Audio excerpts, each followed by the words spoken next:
Coffee ಕಾರ್ಯಕ್ರಮಕ್ಕೆ ಸ್ವಾಗತ. ಇವತ್ತು ನನ್ನ ಜೊತೆ ಇರೋ ವಿಶೇಷ ಅತಿಥಿ ಖ್ಯಾತ ಬರಹಗಾರ್ತಿ ವಸಂತಿಯವರು. ವಸಂತಿ ಅಂದರೆ ಯಾರು ಗೊತ್ತಾಗ್ತಿಲ್ಲ ಅಲ್ಲ? ಅದೇ ಕಣ್ರಿ, ನಮ್ಮ ಮೆಚ್ಚಿನ ಬರಹಗಾರ್ತಿ ವೈದೇಹಿಯವರು. ಮೇಡಮ್, ಕಾರ್ಯಕ್ರಮಕ್ಕೆ ಸ್ವಾಗತ. ಮೇಡಮ್, ಮೊದಲನೇದಾಗಿ ನಿಮ್ಮ ಹೆಸರು ವಸಂತಿ ಅಂತ ಹೆಚ್ಚು ಜನರಿಗೆ ಗೊತ್ತಿಲ್ಲ, ವೈದೇಹಿ ಅಂತಲೇ ನೀವು ಪಾಪ್ಯುಲರು. ಯಾಕೆ ಈ ಹೆಸರು ಬದಲಾವಣೆ ಯಾಕಾಯ್ತು? ಯಾಕಂದರೆ ನನಗೆ ನಮ್ಮ ಅಮ್ಮ ವಸಂತಿ ಅಂತ ಇಡ್ಬೇಕಂತ ಆಸೆ ಪಟ್ಲಂತೆ. ನನ್ನ ತಂದೆ ಜಾನಕಿ ಅಂತ ಇಡ್ತೀನಿ ಅಂದ್ರಂತೆ. ಶಾಲೆ ಸೇರುವಾಗ ಗಂಡಸರು ತಾನೇ ಶಾಲೆಗೆ ಸೇರಿಸೋದು, ನನ್ನ ತಂದೆ ಸೇರಿಸಿದ್ರು, ಜಾನಕಿ ಅಂತ ರಿಜಿಸ್ಟರ್ ಮಾಡಿಸಿದ್ರು. ಹಾಗಾಗಿ ಜಾನಕಿ ಆಯಿತು. ಆಮೇಲೆ ಸುಧಾ ಪತ್ರಿಕೆಗೆ ನಾನು ಕಳಿಸಿದ್ದು ಲೇಖನ ನಾನು ಬೇಡ ವಾಪಸ್ ಕಳಿಸಿ ಅಂತ ಹೇಳಿದಾಗ, ಇಲ್ಲ ಅದು ಪ್ರಿಂಟ್ ಮಾಡ್ತೀವಿ ಅಂತ ಅವ್ರು ಆಗಲೇ ಮಾಡಿಬಿಟ್ಟಿದ್ರು. ವೈದೇಹಿ ಅಂತ ಚೇಂಜ್ ಮಾಡಿಬಿಟ್ರು MB ಸಿಂಗ್ ಅವರು. ಸೊ ಆ ಹೆಸರು ಆಟೋಮೆಟಿಕಲಿ ಚೇಂಜ್ ಆಗಿ ನನಗೆ ಗೊತ್ತಿಲ್ದಂಗೆ ಬದಲಾಯ್ತದು. ವೈದೇಹಿ ಅಂತ ನೀವು ಬದಲಾಯಿಸ್ಕೊಂಡು? ಸುಧಾ ಪತ್ರಿಕೆ ಮಾಡಿದ್ದದು. ನಂಗೆ ಆ ಹೆಸರು ಇಷ್ಟ ಆಯಿತು, ಅದನ್ನು ಇಟ್ಕೊಂಡೆ ನಾನು. ನಿಮ್ಮ ಮನೇಲಿ ಇವಾಗ ಯಾವ ಹೆಸರಲ್ಲಿ ಕರೀತಾರೆ? ವಸಂತಿ ಅಂತನಾ, ಜಾನಕಿ ಅಂತನಾ, ವೈದೇಹಿ? ಇಲ್ಲ, ಮನೇಲಿ ನನ್ನ ತಾಯಿ ಮನೇಲೆಲ್ಲ ವಸಂತಿ ಅಂತಲೇ ಕರೆಯೋದು. ನನ್ನ ಗಂಡನ ಮೇಲೆ ನನ್ನ ಗಂಡ ಮತ್ತು ನಮ್ಮ ಮಾವ ಮಾತ್ರ ಜಾನಕಿ ಅಂತ, ಮತ್ತು ಉಳಿದವರೆಲ್ಲ ವಸಂತಿ ಅಂತ ಕರೆಯೋದು. ಓಕೆ. ಹೊರಗಡೆ ಸಾಹಿತ್ಯ ವಲಯದಲ್ಲಿ ಮಾತ್ರ ವೈದೇಹಿ. ಹೌದು ಹೌದು. ಮೇಡಮ್, ನಿಮ್ಮ ಬರಹಗಳು ಎಷ್ಟು ಮಟ್ಟಿಗೆ ರುಚಿನೋ ನಿಮ್ಮ ಅಡುಗೆನೂ ಅಷ್ಟೇ ರುಚಿ ಅಂತ ಕೇಳಿದ್ದೀನಿ, ಹೌದಾ? ಗೊತ್ತಿಲ್ಲ, ನಂಗೆ ಗೊತ್ತಿಲ್ಲ. ನಮ್ಮ ಅಡುಗೆ ನಮ್ಗೆ ಯಾವತ್ತೂ ರುಚಿ ಆಗಲ್ಲ, ಇನ್ನೊಬ್ರು ಮಾಡಿದ್ದೆ ರುಚಿ ಆಗೋದು. ನಿಮ್ಮ ಪ್ರಕಾರ? ನನ್ನ ಪ್ರಕಾರನೂ ಗೊತ್ತಿಲ್ಲ. ನಂಗೆ ಇನ್ನೊಬ್ರು ಮಾಡಿದ ಅಡುಗೆ ಇಷ್ಟ ಆಗೋದು, ತುಂಬ ಇಷ್ಟ ಆಗೋದು. ಮೇಡಮ್, ಇದು ನೆಕ್ಸ್ಟ್ ನಿಮ್ಮ ಬರಹದ ವಿಷಯಕ್ಕೆ ಬಂದರೆ, ಯಾವ ಟೈಮಲ್ಲಿ ಬರೀತೀರಾ ನೀವು? ಬರೆಯೋ ಮುಹೂರ್ತ ಯಾವುದು? ನನಗೆ ಇಂಥ ಟೈಮ್ ಅಂತಿಲ್ಲ. ಇಂಥ ಟೈಮ್ ಅಂತಿರೋದೆಲ್ಲ ಬಹುಶಃ ಗಂಡಸರಿಗೆ ಇರಬೇಕು ಅಂತ ನನಗೆ. ಲೇಖಕಿಯರಿಗೆ ಸಿಕ್ಕಿದ ಟೈಮಲ್ಲಿ ಬರೀತಾರೆ. ಅಡುಗೆ ಕೋಣೆ ಸ್ಲ್ಯಾಬ್ ಮೇಲೂ ಬರಿತೀವಿ, ಊಟ ಟೇಬಲ್ ಮೇಲೂ ಬರಿತೀವಿ. ಸಮಯ ಆದಾಗ ಪಾಯಿಂಟ್ ಹಾಕೊಂಡು ಇಟ್ಕೊಂಡು ಅದು ಡೆವಲಪ್ ಆಗೋದು ರಾತ್ರಿಯೋ ಎಷ್ಟೊತ್ತಿಗೋ ನಮ್ಗೆ ಸಮಯ ಆದಾಗ. ಇಂಥ ಸಮಯ ಅಂತ ಇದೆಲ್ಲ ಎಲ್ಲೋ ಹೋಗಿ ಬರೆಯೋದು ಅದೆಲ್ಲ ನಮ್ಮ ಜಗತ್ತಲ್ಲಿ ಇಲ್ಲ. ಈ ಬೆಳಗಿನ ಹೊತ್ತು, ನಿಮ್ಮ ಬೆಳಗಿನ ಹೊತ್ತು ಹೇಗಿರುತ್ತೆ ಸಾಮಾನ್ಯವಾಗಿ? ಬೆಳಗಿನ ಹೊತ್ತು ಎದ್ದ ಕೂಡಲೇ ನನಗೆ ಏನು ಮಾಡೋಕ್ಕೂ ಖುಷಿ ಆಗಲ್ಲ, ಯಾಕಂದರೆ ಅಷ್ಟು ಚೆಂದ ಇರುತ್ತಲ್ಲ ಬೆಳಗು.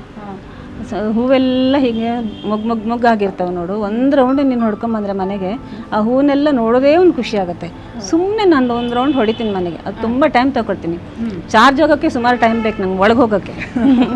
ಚೂರು ಬೇಗ ಇದ್ದರೆ ಅದೆಲ್ಲ ಆಗುತ್ತೆ. ಸುಮ್ಮನೆ ಆ ಮೊಗ್ಗು ನೋಡಿಕೊಂಡು ಕೆಲವು ಮೊಗ್ಗುಗಳನ್ನು ಕೊಯ್ದು ದೇವ್ರ ಪೂಜೆಗಂತ ಬೇಕಲ್ಲ, ಕೆಲವನ್ನ ಕೊಯ್ದು ಆಮೇಲೆ ನಿಧಾನವಾಗಿ ಅಡಿಕೊಂಡೆ ಹೋಗೋದು. ನಾನು ಅಷ್ಟೊಳಗೆ ಹೋಗಲ್ಲ. ಗಾರ್ಡನಿಂಗ್ ತುಂಬ ಇಷ್ಟನಾ? ಇಷ್ಟ, ಆದರೆ ಅದು ಮಕ್ಕಳು ಹಾಗೆ ಸಾಕು ತ್ರಾಣ ಇದ್ರೆ ಮಾತ್ರ ಗಾರ್ಡನಿಂಗ್ ಮಾಡಬೇಕು. ನಂಗೆ ಅಷ್ಟು ಇಲ್ಲ, ಸಣ್ಣ ಗಾರ್ಡನ್ ಮಾಡ್ಕೊಂಡಿದ್ದೀನಿ ಅಷ್ಟೇ, ದೊಡ್ಡದು ಮಾಡ್ಕೊಂಡಿಲ್ಲ. ಸಂಗೀತ ನಿಮಗೆ ತುಂಬ ಇಷ್ಟ? ತುಂಬ ಇಷ್ಟ. ಯಾಕಂದ್ರೆ ನನ್ನ ಗಂಡನಿಂದ ನನಗೆ ಬಂದದ್ದು. ಅವ್ರು ತುಂಬ ಒಳ್ಳೊಳ್ಳೆ ಕನ್ಸರ್ಟ್ಸ್ ಎಲ್ಲ ಮಾಡಿಸ್ತಾ ಇದ್ರು. ಅದಕ್ಕೆ ಹೋಗಿ ಹೋಗಿ ಹೋಗಿ ನನ್ನ ಕಿವಿ ಅದಕ್ಕೆ ಚಾಲು ಆಯಿತು, ಶ್ರುತಿಗಟ್ಟು. ಅದ್ರ ಮೇಲೆ ನನಗೆ ಸಂಗೀತ ಎಲ್ಲಾದರೂ ಒಂದು ಹೋಗಿ ಕೂತ್ಕೊಂಡು ಕೇಳ್ಕೊಂಡು ಬರುವಂಥ ಒಂದಿದ್ದು ಬಂತು. ಈಗ ಹೆಚ್ಚು ಹೋಗಲ್ಲ, ಮನೇಲೇ ಈಗ ಬೇಕಾದಂಗೆ ಬರುತ್ತಲ್ಲ DVD. ಹೌದಾ, ಕೇಳ್ತಾ ಇರ್ತೀವಿ ಇಬ್ಬರು ಸಹ. ಈ ಬರವಣಿಗೆ ಕಡೆ ಹೇಗೆ ತೆರ್ಕೊಂಡ್ರಿ ನೀವು? ಅದು ಈ ಮುಂಚಿನಲ್ಲೂ ನಮ್ಮ ಮನೇಲಿ ಆ ವಾತಾವರಣ ಇತ್ತು.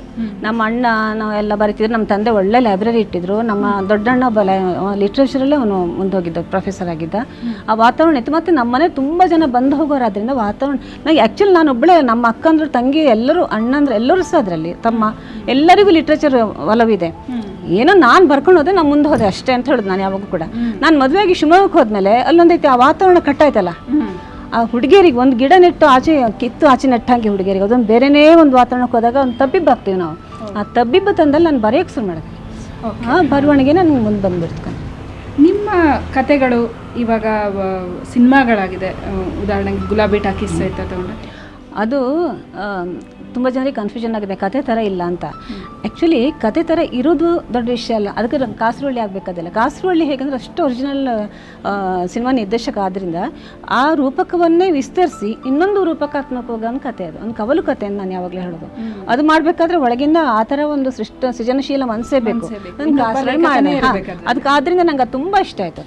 ಅದರಿಂದ ಕವಲು ನೋಡೋದು ಇನ್ನೊಂದು ರೀತಿ ಯೋಚನೆ ಮಾಡಿ, ಯಾಕಂದರೆ ನಾನು ಮಾತಾಡ್ತಿರೋ ಟಾಕೀಸ್ ವಿಷಯ, ಇವತ್ತು ಟಾಕೀಸ್ ಔಟ್ ಆಫ್ ಡೇಟ್ ಅಲ್ವಾ, ಅದು ಅಲ್ಲ. ಇವತ್ತೇನು ಟಿವಿ, ಆ ಟಿವಿನ ಇಟ್ಕೊಂಡು ಅವ್ರು ಮಾಡಿದ್ದಾರೆ. ಅದಾಗಲೇಬೇಕಾಗಿತ್ತು. ಇದೇ ರೂಪಕವನ್ನು ಅವ್ರು ವಿಸ್ತರಿಸಿದ್ರು, ಬೇರೆ ರೂಪಕವಾಗಿ ಮಾಡ್ಕೊಂಡು ಹೋದ್ರು. ಒರಿಜಿನಲ್ ಇದೆ, ಗುಲಾಬಿ. ಹೌದು ಹೌದು ಹೌದು, ಅವರು ಸರಿಯಾಗಿ ಅದನ್ನು ಮಾಡಿದ್ದಾರೆ ಅಂತ ಹೇಳಿದ್ ನಾನು.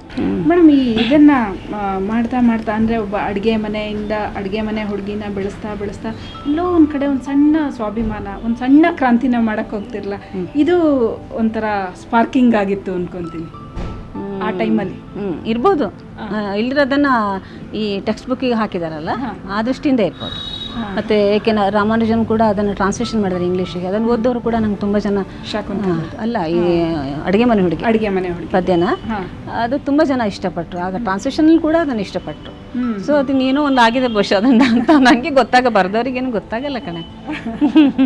ಸೊ ನೀವು ಬರೀತಾ ಅದು ಯಾವ ರೂಪದಲ್ಲಿ ಆಗುತ್ತೆ ಅಂತ ಗೊತ್ತಾಗಲ್ಲ. ಅದು ಅದರದ್ದೇ ಆದ ರೀತಿಯಲ್ಲಿ ಹೋಗ್ತದೆ, ಅದರದ್ದೇ ಆದ ಒಂದು ಅಂತ್ಯವನ್ನು ಪಡ್ಕೊಳ್ತದೆ.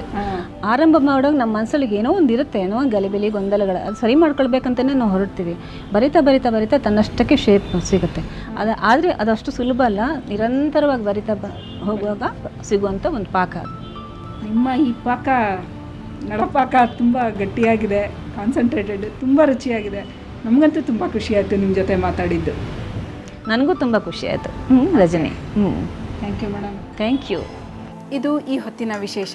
ನಾಳೆ ಮತ್ತೊಬ್ಬ ವಿಶೇಷ ಅತಿಥಿ ಜೊತೆ ಮತ್ತೆ ಬೈ ಟು ಕಾಫಿ ಕಾರ್ಯಕ್ರಮದಲ್ಲಿ ಹಾಜರಾಗ್ತೀನಿ. ನಮಸ್ಕಾರ.